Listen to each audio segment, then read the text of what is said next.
Deyəsən bu həftə ölkə ərazisində hava necə olacaq? Deyəsən yağış yağacaq.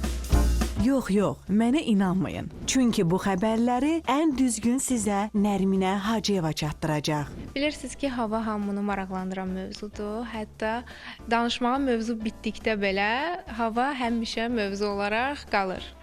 Və mənim də danışmağa hər zaman mövzum olduğuna görə bu həftədən etibarən hava haqqında Xəzər televiziyasından sizə mən danışacağam.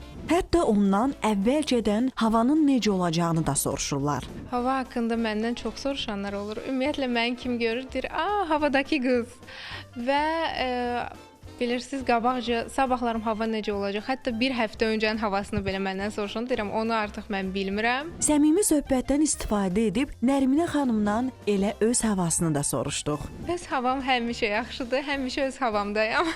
İndi isə keçək əsas məsələyə. Sizə hər zaman maraqlı olan məqamın sirrini açacağıq. Çəkiliş bitdikdən sonra video montaj şöbəsində əvvəlcədən hazırlanmış qrafikaya Hidrometeorologiya İdarəsi tərəfindən göndərilən cədvəl yerləşdirilir. Bütün bu proses xromakey kimi tanıdığımız yaşıl parça sayəsində baş verir. Əslində mən bir dəfə paylaşmışdım. Arxada o yaşıl parçanı xromakeyi görənlər şoka düşmüşdülər ki, bəs hanı o dərəcələr, hardadır o rayonlar, ərazilər? Əslində amma biz belə çəkirik, sonra yaradırıq.